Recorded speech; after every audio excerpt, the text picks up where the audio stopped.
Back. We're back.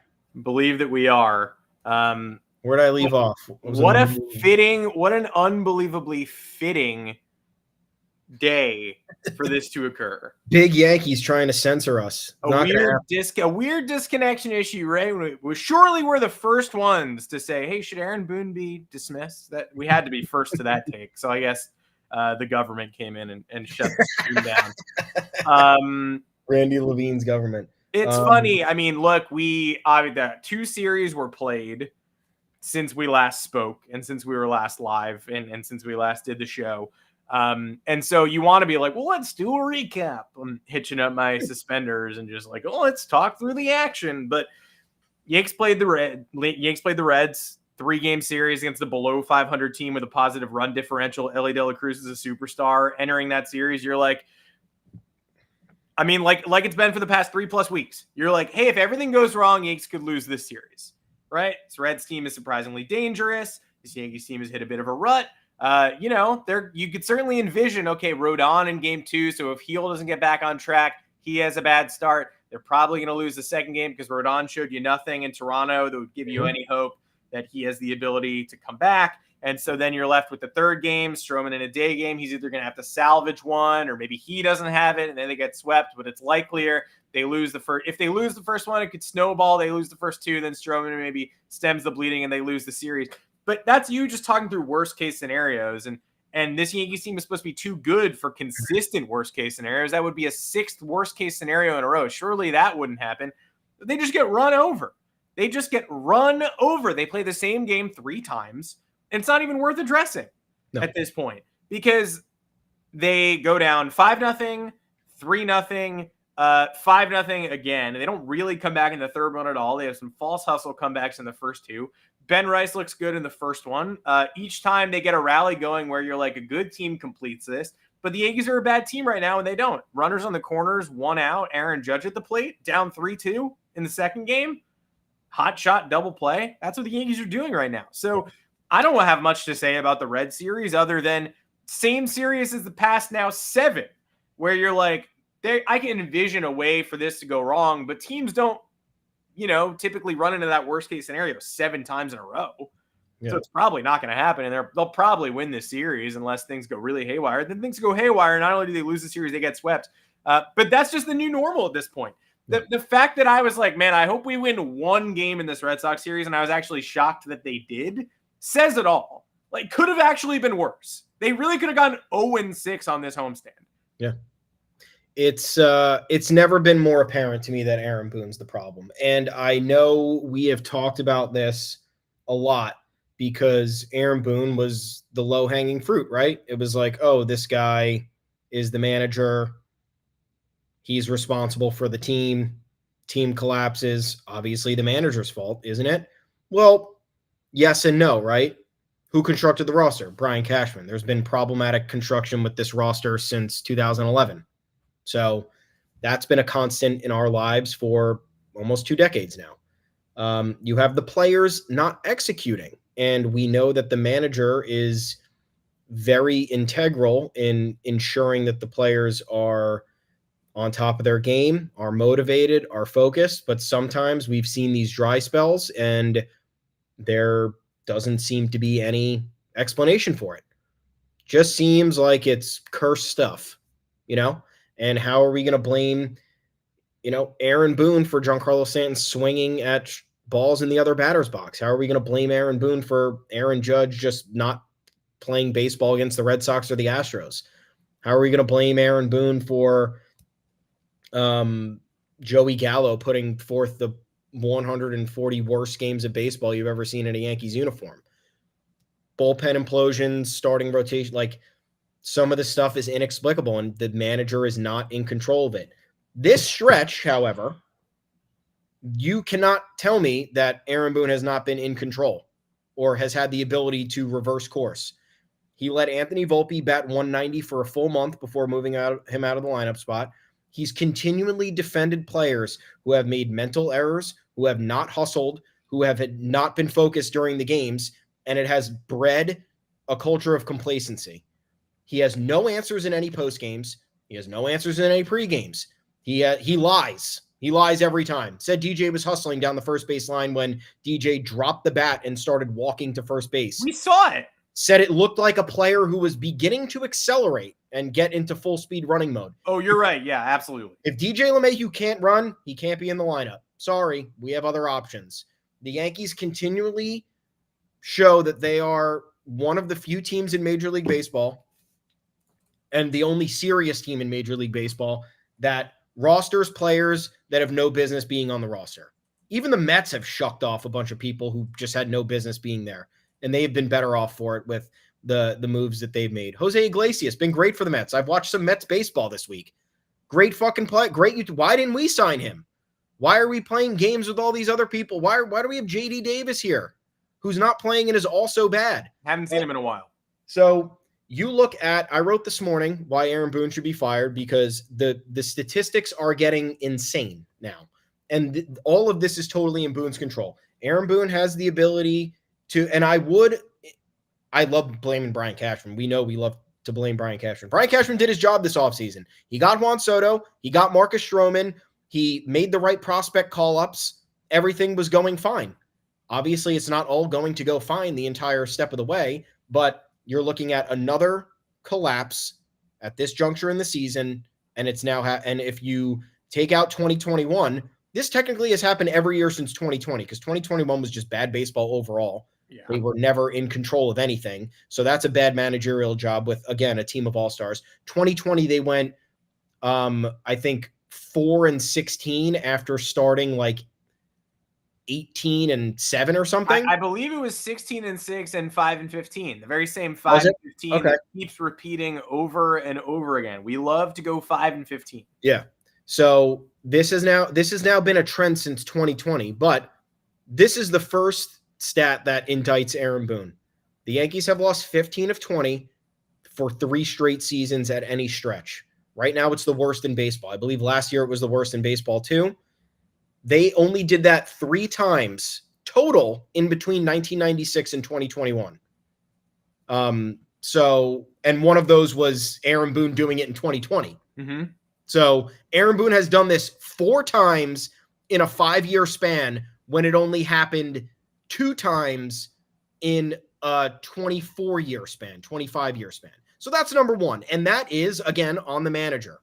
That's on the Yankees have had way worse rosters than this and were able to weather the storm since 1996. They have. It's a fact. Secondly, the Yankees last night went their 20th game in a row without stealing a base. That is the longest such stretch in franchise history, and that occurred in 1963. That ties the franchise worst streak of not stealing a base. This team, I understand players have had trouble getting on bases. How many times is Anthony Volpe not going to steal? How many times is Oswaldo Cabrera not going to steal? How many times is Trent Grisham not going to steal? All these guys who manage to get on base, who have some sort of athleticism in them, there is no aggression on the base paths. And this has been a problem with the Yankees for, again, since 2019. It's been something we've been talking about. Aaron Boone talked this offseason about integrating more bunts. That was the genius plan for this team. Oh, get more bunts in the game. We'll be better off for it. The team actually has bunted this year, but guess what? Now they're removing another element out of it. They didn't bunt Anthony Volpe the other night when they got the leadoff runner on with no outs and had Juan Soto and Aaron Judge coming up next. That was against the Reds on Wednesday, was it? One of those nights. Either way, like Anthony Volpe, who's going through the worst stretch of it all, you get the number 9 hitter to reach base, and then you're going to have Volpe swing away when he can't hit anything and he's grounding into double plays with regularity.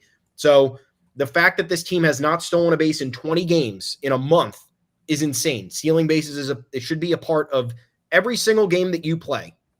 And lastly, probably the number 1 thing, Aaron Boone's entire tenure as Yankee manager, guess what? Has coincided with all of Rafael Devers' career, his entire career, outside of 50 games, I think, in 2017, which is when he got called up at the second half of the season. Aaron Boone has known Rafael Devers, exactly how he plays, exactly how to approach him. It has been 7 years, and it has only gotten worse. They have not figured out a way to pitch to this man. They have not even walked this man. Aaron Boone said in the postgame last night that they have invested a lot in trying to figure out how to get Rafael Devers out. Then why is Gerrit Cole throwing 96-mile-an-hour fastballs over the middle to Rafael Devers? Why is a gassed Luis Heel facing Rafael Devers for the third time through the order on Sunday Night Baseball in a tie game? Why is any of this happening? Why is Rafael Devers, wait for it, batting .451 with 7 home runs, 17 runs scored, and 15 RBIs in his last 15 games against the Yankees? Why? Why is that happening? That is on the manager. It is not on anybody else. If Aaron Boone knows that Gerrit Cole cannot pitch to Rafael Devers, the game plan is pitch to everybody else with ferocity and walk Rafael Devers. Doesn't matter if it looks like we're being chicken shit. It is a strategy to win the game. Win. They're not taking that strategy. They are dumber for it. They are losing all of these games because of it. Aaron Boone has no control over this team. He has no way to keep them focused. He coddles them time and time again with these nonsensical post-game things, telling fans that they didn't see what they actually saw, and now we've reached a point. It is the 4th time in 5 years this team is going through an MLB worst stretch. After building up all of this goodwill, they have thrown it back into the trash. They are now among they're on the back pages every day for all the wrong reasons. They're the laughing stock and at every social media highlight you've seen over the last month. This is on the manager. He never stops the bleeding. He is never able to mitigate a spiral. It gets worse and worse every single time. And I don't know at this point what makes anybody think it's going to get better. The problem with these spirals happening is that they'll happen, right? 5-15, worst stretch ever, but they don't really get that much better. It's just languishing to the finish line. So the problem with this happening is that they're not going to turn a corner. They're not going to turn that imaginary corner that Aaron Boone says they're going to turn. They're just going to be mediocre the rest of the way, splitting series, barely getting out alive, barely gaining ground on everybody. And that's going to be the story for the rest of the season now that we've seen it happen yet again. We thought this team was different. We apologize. Don't know what happened to Alex Verdugo. We were dogs barking a month ago. Everyone was supposed to be afraid of us. Now it's the lowest energy possible. Nobody cares. And that's a full-on reflection of the manager. I don't care what anybody says anymore. I don't, for a long time, I've done Boone's a problem, but not the problem. I think you could win a World Series with him. I guess in a perfect world, you still could. But if he's not responsible for this, then what's he responsible for? Exactly. Why name a manager if you can't hold him accountable? And his strength is supposed to be media training, right? He came from the broadcast booth. So at the very least, what he's supposed to be able to do is hold an effective press conference. The worst. Or not lie to us about what we just saw. And he continues to do so year after year after year. And if you don't think the players are taking on the mentality of their manager, that everything's fine and we will sort this out, then I don't know what game are you watching? If you don't think that the Yankees are currently in a jello mold of Aaron Boone's relaxed attitude, which didn't work last year, didn't work the year before, didn't work in 2021. In 2020, weird season, you want to say this is an outlier. There's COVID. There's no one in the stands. They go 9-1 against the Red Sox and can't beat anybody else. But clearly, it's a trend because it maintained through 20, 21, 22, 23, and so far in 2024. They did go 16-6 to 21-21. That is impossibly bad. Yeah. The turnaround happened sooner because it was less time to work with, less runway. 16-6 to 21-21. Just a joke. The season's over at that point. It's intangible stuff. It's like, I see in the comments here, like, the offense got shut out yesterday and they scored 14 runs on Saturday. But guess what? They do this with momentum all the time. They shit momentum right back into the toilet. The moment they get a shred of momentum, they never ride with it. When things are going bad. Right? When things are going good and they're not facing any adversity, it's very easy for them. They coast off. They'll go, 15-4. It'll be awesome. And then the second they hit a patch where things are not going right or they lose one single piece of the puzzle, there's absolutely no adapting. There's no riding the wave of momentum. There's no next man up mentality. I know that's super cheesy. I know every team talks about that, but there is none of that accountability. They fake bench Gleyber Torres and pretended there was an injury. If he had just gotten benched for bad performance and the public knew that, it'd be different. He didn't get benched. Why is any situation happening with what happened with DJ LeMahieu and Anthony Volpe on Saturday? or what was that, Friday? Why is any of that happening? Why is DJ LeMahieu not getting in a rundown when he knows there's one out and they're throwing to second base first? And why is Anthony Volpe walking to home plate and looking at the play? That's on the manager. The players should not be in whatever headspace they're in right now when they are. So yeah, that's where Aaron Boone comes in, and it's his fault. Well, it's also important to note that last year, we're looking at these lineups, and it's Willie Calhoun, and it's Jake Bowers, and it's Billy McKinney, and they're just slapdash. And so you're saying, okay, this team's in a slide, but they also have no talent. Look at this lineup. This is ridiculous.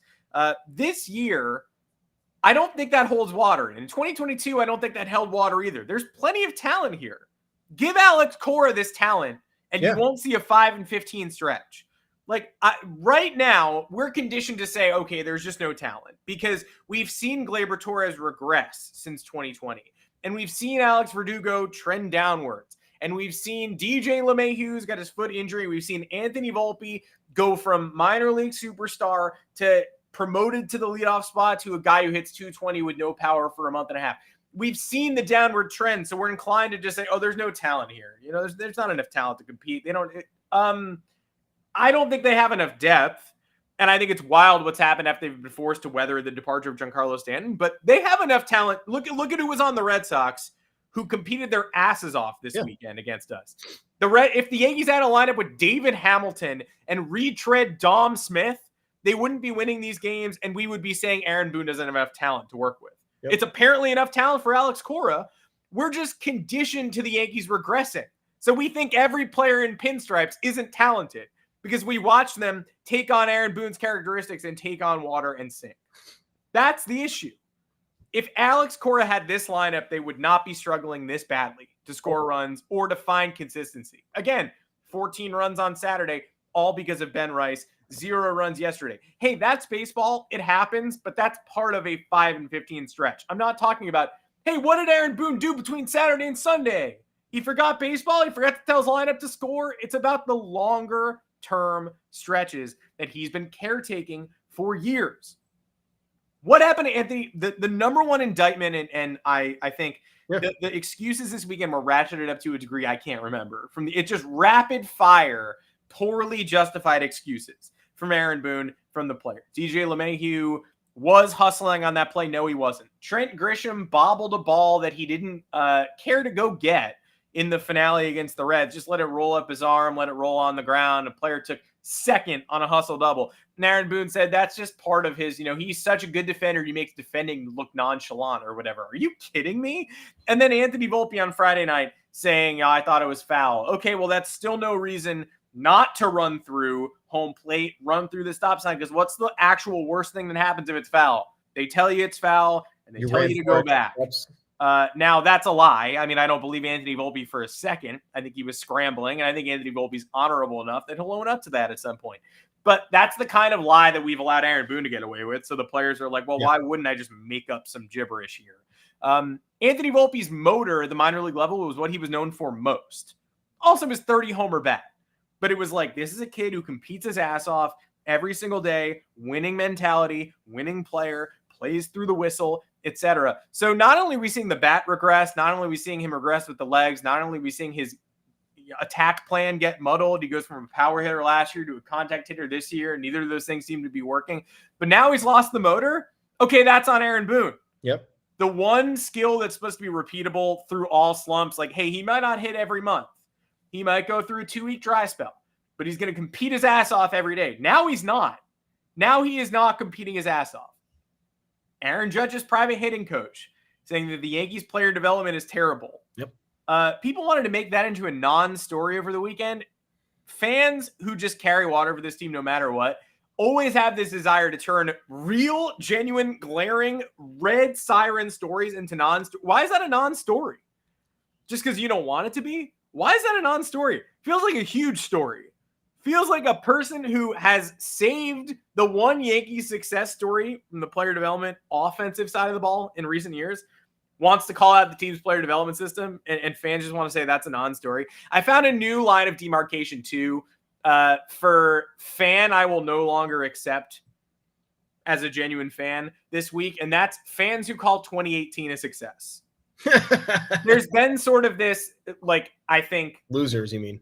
Losers. I mean, analytical thinking is valuable. Of course it is. But if you just are willing to, I almost envy you if you're just the type of fan that processes everything analytically, and at the end of a year where you won 103 games in the regular season, but flamed out in historic fashion, and your ace forgot the start time of a playoff game, and Brock Holt hit for the cycle against you, and you lost 18-1 in the most lopsided home playoff defeat against your chief rival, and lost the series to them after Aaron Judge played New York out of a boombox. Not his fault, but I mean, that's an embarrassing series loss, top to bottom, and the Red Sox outclassed you all year long and then outclassed you again in October. If you can sit here with a straight face and say that's a successful season because you won 100 plus games and the postseason is random, then I don't need you. You're not a fan. You're not qualified. And that's what the front office says. Yeah. The front office definitely viewed 2018 as a success story. Well, we ran into a Red Sox team that was firing on all cylinders, and the postseason is random and you can't control getting bounced. Forgot the start time, 18-1 massacre. I mean, you used to be able to hold teams accountable for these kind of things. Can we not do that anymore? Like, we veered too far in the other direction. Mm-hmm. It's true the postseason is random, and it's true Billy Beane is a great executive, even if he's never won the World Series. But getting drubbed in Aaron Boone's first year, front of the learning curve, I guess. 2019, that was actually an impressive season, and he's gotten worse every year since 2019, and so is the franchise, and they're in a really tough spot now. Yeah, well, that's the thing. That's why it's come to a point where you have to say, okay, it's Aaron Boone and Brian Cashman, because that's been the constant. And they've changed assistant coaches. They've overhauled this roster a number of times with the same core guys. You have Judge, you have Stanton, you have LeMahieu, who have all been here since 2019. Mm-hmm. Who else has been here since 2019? Anyone else? No, I miss Austin Romine. Yeah. I think we're mostly turned over at that point. Yeah. Like Ford. Yeah. So there has been different supporting cast members in here. You've added the most star power you've ever had on this team since probably 2018. And the result is the same, if not worse. Like, I think the Baltimore Orioles are a great team. They shouldn't be outpacing the New York Yankees right now. And like you said, Alex Cora does more with less. Aaron Boone does less with more. And it's just a trend we have seen every single year. Every single year, Alex Cora has guys on this roster who you're like, that guy's just around for speed. The Yankees should have a guy with better athleticism and speed. Oh, wait, that guy's also hitting 270. And even if it doesn't last forever, a guy like David Hamilton, Jarren Duran went from the brink in 2022, where he's losing fly balls in the darkness in a 28-5 blowout loss. And he's, fighting with fans in Kansas City. And the Red Sox organization stayed with him, developed him into an all-star this year and a menace on the base paths. They helped him get past his demons. I think Alex Cora gets too much praise without anybody mentioning the asterisk. The ESPN broadcast did it yesterday too. More with less. Yes, absolutely. But fired in 2017, fired after what the 2017 Astros did and the 2018 Red Sox, somehow allowed to walk back to his position with no consequences. I think it's ridiculous when people don't mention that. And so we're going to mention it on our podcast if nobody else is. But that doesn't change the fact that he's a much better manager than Aaron Boone at doing this exact thing. And that he's done things in the past that I haven't agreed with. Last year, he was in a fight with ownership and with upper management, and would leave relievers out to dry and lose games 18-4 when he could have kept them closer because he wanted to make a point about not having the ingredients he needed. I think he's full of himself, and I think he behaves that way. I think he's a child. Clear. I think he's a toddler sometimes, but I think he's a good manager. And I wish he wasn't, and I wish the Red Sox had stuck to their guns and kept him fired because it's embarrassing that they didn't. But look at him maximizing the athleticism on this roster, and look at what the Yankees have to work with, and the way Aaron Boone's working with them. Yeah, and look, it's not just us. Yes Network doing it, man. Jack Curry saying stuff. Yankees broadcast saying stuff. Like, this is not out of left field. This is not because we have a vendetta against Aaron Boone. It's not because it's not a story we're contriving out of thin air. Because, and it's not Brian Cashman's fault or the players' faults. Correct. Like, everybody is to blame. But again, you go back to what this has looked like for Aaron Boone. Has had his chance to manage this team since 2018. He was gifted this team on a silver platter with a World Series contending roster. And every single year they have been unable to adapt with injuries. They've been unable to construct the lineup with flexibility. He never presses the right buttons, moving guys out of right spots. He is not a motivator. Don't care what anybody says. He is not. He's a buddy. He's a people pleaser. He's not doing anything to light a fire under DJ LeMahieu. He's not doing anything to inspire Anthony Volpe. They've handled Anthony Volpe with kids' gloves up until this point. The fact that he was able to hold on to the leadoff spot as long as he did, and the fact that they're trying to make it something permanent and concrete when it's not, is just managerial malpractice. There is no shuffling of the lineup when there needs to be, when players are slumping. There's no benching of people when there are lapses in judgment and a lack of focus. They toy around with this depth, and that's on Brian Cashman too. But again, those guys are available. Play other guys who are giving you better effort. I don't know. Aaron Boone does not make the changes that he doesn't act on instinct. He's a fine manager when things are on autopilot. Yeah. I could put together the Yankees lineup too when they're hot. Anybody can do that. I could stand in the dugout and spit seeds all day. It's going to be fine. What's going to happen when things start to get hairy and people start to get angry and there are, there's unrest? It's not properly handled in New York, and it's very obvious. There has never been a press conference that I've been satisfied with from Aaron Boone, I don't think. Maybe one. And I don't remember what it was, but I'll give him the benefit of the doubt.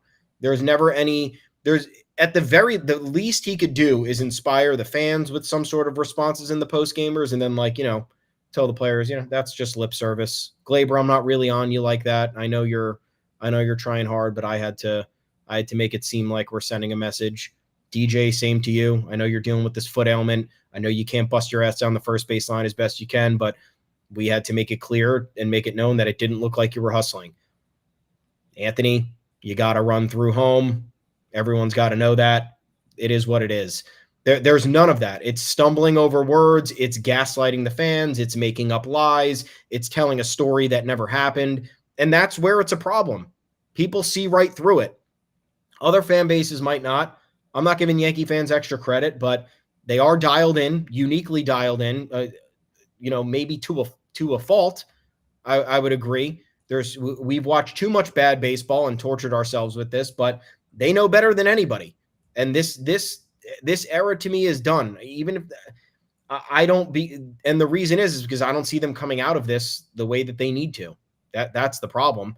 If I thought, blip on the radar, this team's built to go. This team's built to go for the next 2 months and absolutely shatter the competition. No, because every time this has happened since 2020, it's stalled. Now it's a war. It's going to be a war of attrition till the end. And we'll squeak into the playoffs, and maybe you'll get an ALDS win, and then you'll just get trounced in the ALCS. That's what I see right now. Yeah, I thought it was a blip on the radar until Stanton went down. Then it got worse. Yeah. It got worse. It became one of these classic Yankees meltdowns, and it was kind of impossible to foresee when Verdugo was dancing all over the Red Sox at Fenway, or when Soto was saving the Yankees in San Francisco. It was very tough without a whole pile of injuries to foresee how this could happen. Pitchers are going to regress a little bit. They're going to go through a rough stretch. The June schedule was tough. Obviously, they're going to lose some games that they might have won in May against lesser competition. They're not going to be 28 games over 500 and consistently rising. They're not going to win 114 games. This team isn't that talented.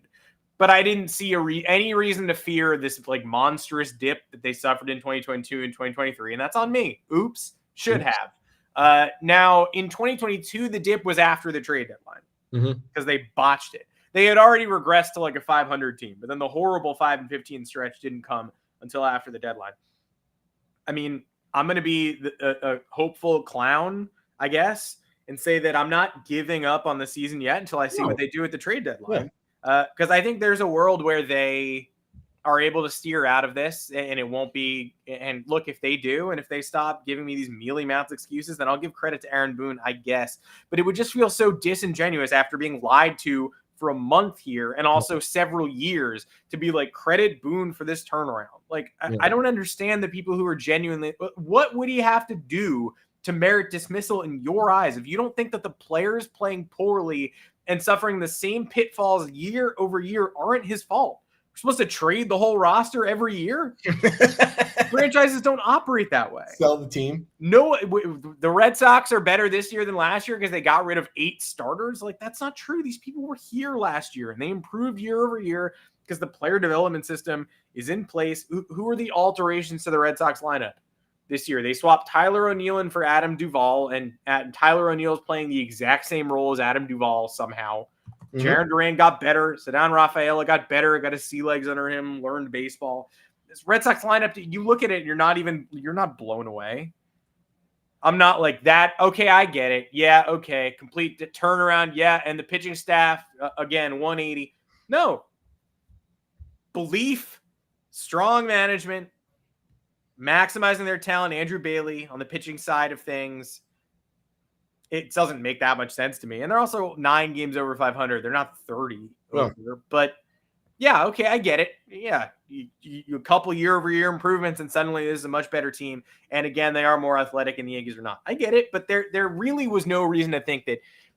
And I still think everybody who was doing the "I knew it" tweets 3 weeks ago, as soon as the Yankees started losing games, you guys are ridiculous as well. You got to take some time and take some deep breaths. You didn't know it. I'm sure if I went back to mid-May, I could find some tweets on your feed about how this team was different. Or you only tweet when they lose, which is some people. Yeah. You'd see they tweet May 1st, May 9th, May 24th. Knew it. Ugh, blown save Clay Holmes. Saw that coming. Yeah, this team sucks with wrist. It's like you tweeted 3 times that month. Did they win every other game? I guess. But I didn't see this coming. Without like momentous injuries.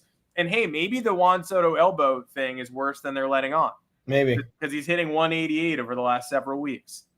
But when the thing is, when you watch him explode on a baseball, you're like, oh, I mean, that's a healthy man. Well, he's catching Yankees disease. It's just, it's gradually what's happening. It's happened with everybody. When he destroyed that ball in Toronto, you're like, that looks like a healthy guy. Like, I don't know. I certainly didn't think an injured man with an elbow issue, being careful with his elbow, could do that.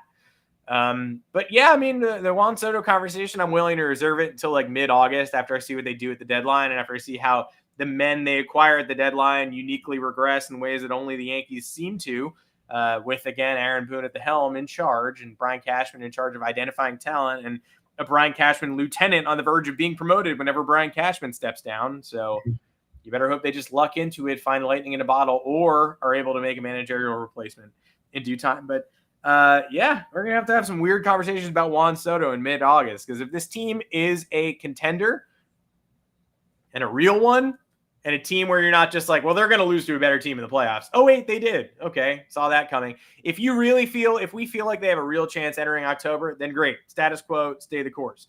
Mm-hmm. But if we're entering October in a place where we're like, they're the 4th best team in the AL, and they're going to play like it, and oh, look, they did. Committing $45-50 million a year for a decade plus to Juan Soto, that's a tough one. That's a tough ask. We don't really have to talk about that for another month plus, but just a seed to put everybody. I think everybody probably has that seed in the back of their heads right now. If you want to trade Juan Soto at this deadline, again, kindly walk to a different fan base. But there's some real conversations to be had about what's a worthwhile expenditure. Yeah. And I mean, like, look, again, we were patient, right? We saw the series at Fenway a couple weeks ago, and we were like, look, it's the first series against the Red Sox. Probably not going to win it, but just get one. We'll get through it. They win the first one 8-1, and then they go down embarrassingly in the next 2. Yeah. So it's like, okay, you could have like not gotten embarrassed again on Sunday Night Baseball by allowing 9 steals and looking like you've never played the game before. All right, 3-game series against the Orioles. Let's get it. Oh, goldfish brain. They must have forgotten about the last 2 games. They beat the Orioles 4-2 in the opener. Holy crap. Maybe they can win the series. Choke in extras and then lose 17-5. Massacre. So then you keep looking at this and you're like, oh, so things are just getting progressively worse. They lose to the Red Sox on that Saturday, classic nationally televised game. They're never going to win that. Then they get destroyed on Sunday Night Baseball for the world to see after choking multiple times with runners in scoring position. Then you head into the Braves series. Braves were hot. Orioles and Braves were hot. So were the Mets. There was no avoiding that. But again, you lose to the Braves 8-1 in the first game. Carlos Rodon doesn't even last. it's crazy how it happens like that. They win the second game, sure. And then they don't exist in the third. Max Fried, who's been having a terrible year, carves them up. Yankees can't hit left-handers. Like, again, I don't know why and then you go back to like all of the lineup adjusting, right? The Yankees bench their better players because they were facing Andrew Abbott, who's a lefty. And it's like, your team already can't hit lefties. Why are you going to make the lineup worse? You lose to the Mets like an absolute joke. You get outscored 21-9 in those two games, which is laughable. Then you go to Toronto, and we were positive after that one because we were jaded. We're like, you know what? We just need to get out of the series. Just get out, delete days off the calendar, figure it out. But like, you look at that game, and they're outscored 18-5 in the two losses. So it's like not really looking that much better. We did give them credit, though, because they did score 16 and 8 runs in the two games and made it look okay. But then the Reds, who are not even arguably, they are the most inconsistent team in baseball. All year they've been. You look at their schedule. You look at how they've fumbled momentum. You look at how many injuries they've dealt with. Like, this is a good team on paper. This is a talented team. This is not a team that sweeps you on your home turf for the first time since 1974. And they do it with ease. It's like it didn't even look like it was strenuous for them. And then they go and get swept by the Tigers. So who does that say more about, the Yankees or the Reds? And then you predictably have this Red Sox series. You think the Yankees are actually going to get beyond it. Oh my God. They're up 3-1 in the ninth. Clay Holmes on the mound. There's one out left. Can't pitch to Dom Smith. Why not? Don't know. Why are you trying to dance around Dom Smith? Not sure. Home run to Masataka Yoshida. Very classic. The hottest hitter on the team. Of course he'll hit a ball that's unhittable. Who called 8 straight sinkers? 8 straight sinkers? Yeah, it's like the pitch selection. Then you have Saturday, great rebound, 14-4. That's awesome. Follow it up with 0 runs against a mediocre pitcher on Sunday Night Baseball. So it's like the opportunities to catch lightning in a bottle and run with it are being squandered left and right. The losses are uniquely worse each time, and there's a new reason why they're worse, which again is a reflection on the manager, because there is a lack of adapting. There's a lack of, like, Boone's being asked on Talking Yanks if there's a possibility to like game plan for the Reds, who have the most stolen base attempts in the league with Jose Trevino behind the plate, and he just has no answer. There's just no answer to be had. It's a genuine question. Hey, like, Ellie De La Cruz has fucking 50 stolen bases. What are you going to do this series? We're going to play it the same way we always do. It's like, why would you do that? Less than 2 weeks ago, you had 9 bases stolen on you in America. America saw it. Everybody saw it. Why is there no way to change this? Why is Austin Wells hot at the plate and not getting regular reps? Why is Jose Trevino ice cold at the plate and still getting more games every series? There are genuine questions that need to be answered, and there are no answers. I don't know. Nobody knows why. So it's like, you look at all those factors, and you look at the fact, again, the Yankees lose a player. I mean, the Yankees have lost a couple players, I will say. John Birdie is turning out to be a bigger loss than we could have ever imagined, because that was a well-timed Brian Cashman acquisition. Giancarlo Stanton, really good player. Like, obviously, the meat and potatoes of that middle of the order that's been helping out big time with this season. But guess what? You inserted Ben Rice, who's been really good. So, like, how much of a beat are we missing here? It shouldn't be that much. But it is. It ends up being insurmountable. So the Yankees lose a piece of their puzzle. Sure, that could be an indictment on the roster construction. But again, Aaron Boone has had a very long time here to reconstruct the lineup, to put guys in the right spots, to send a message. Doesn't do it. Happening again for the 5th year in a row. So, we can have a separate podcast about Brian Cashman. I'm happy to do it. I really am. I'm happy to do it. Really I'll good. sit here all day. We're not talking about Brian Cashman right now. We're talking about what the Yankees have on paper right now is still better than what most teams ever dream of having. Yeah. And they are squandering every last opportunity in embarrassing fashion and making everything look worse and making their race to 50 wins to start the season meaningless. They were 50-22 on June 14th. They are 55-37 on July 8th. It's crazy. Remember how awesome it was when Clay Holmes struck out Mookie Betts to lock down the Dodgers and save Sunday Night Baseball on June 9th? Mm-hmm. Great save, and definitely a save where Yankee fans were like clenching and being like, come on, we really need this one. Just for narrative purposes, we lose in prime time a lot. We lose on national television. He hasn't had a save since that day. We lost the first two. That was the conclusion, the spoiler conclusion of this phrase. Clay Holmes has not saved a baseball game. No saves in a month. It will officially be a month when play begins tomorrow. No saves between June 9th and July 9th for an all-star closer. I think when we were all crossing our fingers against the Dodgers and saying, we need this one, I don't care what happens next, we really need this one, I don't think we were saying no more saves for a month. Some of that not his fault, right? The Yankees did get a save in the very next game. It was Michael Tonkin because Holmes had been used in the Dodgers series and they wanted to give him some rest. When you're getting blown out every night, it's tough to save games. Totally get it. No matter what, Holmes was not going to have a lot of saves between June 9th and July 9th based on the way that the Yankees played. But he had an opportunity on June 13th against the Royals, blew it.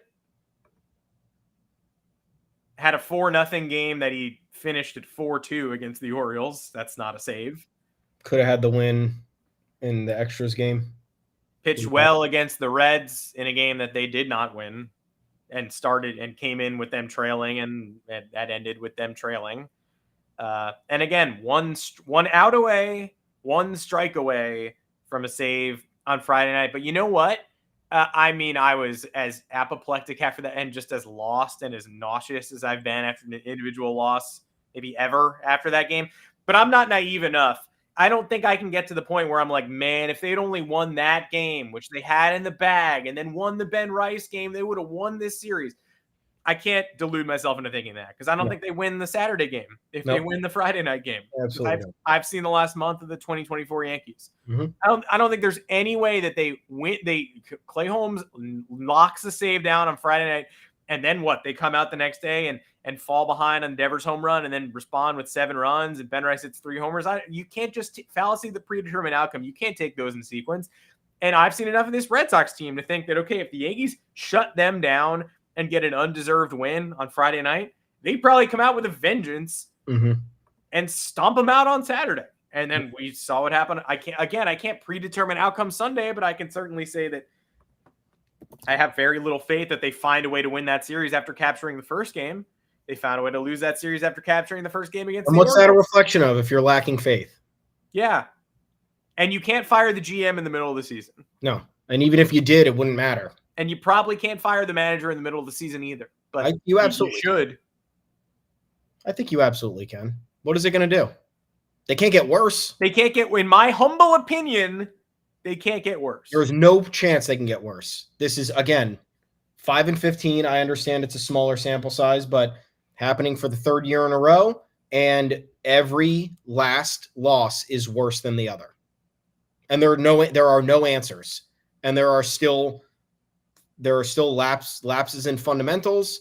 There's lapses in hustle. The stuff that the Yankees can control, they're not controlling. They're not controlling their focus. They're not controlling their awareness. They're not controlling their effort. They're not controlling their body language. I mean, I'll go back to the Mets. Gleyber Torres on the bench doing this as an adult man. That's like what kids do when they get the dunce cap on in kindergarten and have to sit in the corner. Like, it's ridiculous what we're seeing from some of the people on this roster. And again, it's a reflection of how the team is run, who's sending the message, and who's rallying the troops. Corny, I know. Prepare your boys for battle. Got to be ready. Yeah, sure. Okay, awesome. Yes, but you actually have to be inspiring. You have to hold people accountable. You have to be firm with the media. You have to be candid and honest, and none of that is happening. So, again, You have Juan Soto on this roster with Aaron Judge. Whether Juan Soto's compromised or not, he's still a threat in the lineup. We've seen Giancarlo Stanton be compromised and still elevate this lineup a million times. So Juan Soto should be more than capable of doing that. The fact that nothing is changing and nothing has gotten better while everything started spiraling is a major problem, because things really started spiraling in that Dodgers series. You know, that's when it began. And you were like, oh man, okay, we got to fix we got to fix stuff. Then they got lucky and won in Kansas City. I don't know why Kansas City lied down the way that they did. They lose to our B squad. And then again, we're overlooking the problems that very much exist. The defensive lapses, the lack of hitting with RISP, the bad situational hitting, all of that. And then here we are complaining on July 8th. But I don't know how many more times I don't know how many more times anybody needs to see this. It's happened time and time again. It's reliving history that's repeating itself. I not only can't believe that this is the same season, I can't believe this is the same summer. Yeah. Yep. The Kansas City series, like they win that first game with the B squad's being generous lineup after that Dodgers game. And you're like, okay, maybe this team really can do no wrong. Like Jahmai Jones is diving around the field. Trent Grisham looks serviceable. Michael Tonkin is getting the save. And you're like, all right, I mean, that's not repeatable, but they're pulling off some magic here. And after what we've already seen, the superstar behavior from Soto, Judge catching fire, you're like, okay. And Gerrit Cole is coming back. And you're like, the pitchers are going to regress a little bit, but I think maybe other pitchers will pick up their slack based on what I'm seeing today, based on what I've seen for the past 2.5 months. There's no reason not to believe that they're going to go through a quote-unquote rough stretch, 500 adjacent, tough schedule, but they'll be able to pull out of it. I no longer have that faith. The August schedule is relatively bottom feeder filled, but hey, at Tampa this week, House of Horrors, at Baltimore to end the first half, versus Tampa, 4 at home after that, 2 against the Mets at home, 3 at Fenway, 3 at Citizens Bank Park against the Phillies before the All-Star break. Good luck. Dude. Before the trade deadline. Good luck. Enjoy. Good luck. Have a good time, everyone. No confidence at all. Yep. I mean, thanks for hanging with us today. We'll see you again on Thursday, 2:00 Eastern.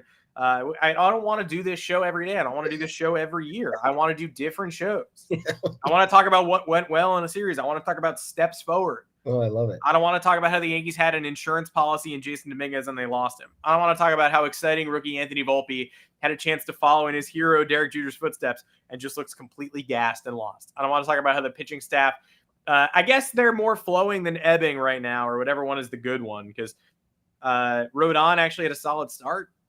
Didn't think that was That's possible. the other thing too. The pitching rebounded kind of, and then nothing else. No, so like, yeah, I see. Oh, why don't we blame Matt Blake for what's happened? It's not Matt Blake's fault. We also have tangible proof of Matt Blake emphasizing different parts of pitchers' arsenals and fixing them. Yeah. It doesn't mean a pitcher is going to be perfect from here on out, but you ask me, hey, what has Matt Blake ever done? Computer nerd. And I can be like, these guys. Clay Holmes from scrap heap to all-star closer. Shouldn't be on the all-star team this year, but great all-star stretches in the past. Luis Heel from injured wild man to guy who looked like he should be an all-star starter and then looked like it again yesterday. 3 awful starts and then a fantastic one. Countless bullpen pieces. Countless scrap heap rotation options. Clark Schmidt's becoming an all-star level starter when Matt Blake over and over again. It doesn't mean a pitcher is going to be perfect every time out. They're not in Boston either, but tangible progress. Under Aaron Boone, stewardship, anybody made tangible progress? Can't cite Aaron Judge. Aaron Judge's separate hitting coach who he employs. I'm not giving Aaron Judge to Aaron Boone. No. So what? I mean, give me 3 offensive players. I know the manager's job isn't to be a hitting coach, but just give me 3 success stories under Aaron Boone.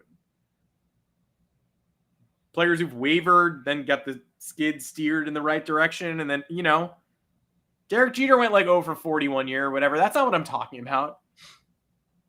I'm not talking about a consistent upward trajectory until the guy's hitting 480. I'm talking about non-detrimental, disastrous situations. That's all. Minimizing these situations so that they're cut off at a certain point, and you can look at a totality of a player's contributions in a 4-year period and say net positive. Can't. Can't miss prospects like Gleyber Torres. Can't say net positive. Nope. Only regressed. We'll see you right back here on Thursday. I'm Adam Weinrib. You can find me on Twitter at Adam Weinrib. Thomas Carannante, where can the people find you? Come argue, baby. At Tommy's_takes. We're both at the official Yanks Go Yard Twitter account. At Yanks Go Yard FS. A lot of depressing content over at yanksgoyard.com. Come and read it. I don't know what else you'd want to read right now. Fake positive stuff. Yeah. What do you want? What do you want? This isn't Aaron. We'll write a 1,000-word treatise on why this isn't Aaron Boone's fault. It's got to be hitting coach James Rowson. Yeah. Thank you guys for tuning in. Please like and subscribe to the YouTube channel. Remember, Caesar Sportsbook promo code YGY1000 for that risk-free bet. It's good times. Yeah, I mean, use that against the Yankees. You won't have to sweat a bit. And then you want to talk about risk-free. Yeah, the most risk-free you can get. Anyway, folks, we hope that these 6 games before the break again, we're just asking for not the worst case scenario, but we know we're going to get close to it. And that's the problem. Yeah. Hey, what are the wild card standings right now that we now have to pay attention to? The Royals' recent slide has them 6 games behind the Yankees in the loss column. So technically we'll be in a playoff spot when the All-Star break comes. I mean, the Red Sox are 4.5 games behind us, which is unfathomable. It's also a fake 4.5 games. Yeah. It's 4.5 games, but it's 3 in the loss column. Mm-hmm. 3. Fake. Red Sox can pass us by the All-Star break, but luckily the Royals can. Isn't that really what it's all about? That's really... I would drink hot glue if given the opportunity. And I know you would too. And we'll see all of you again. We know you'll be back. We'll see you on Thursday after a couple of Rays games. Need this off. They need it so bad. Cannot watch baseball tonight and won't be.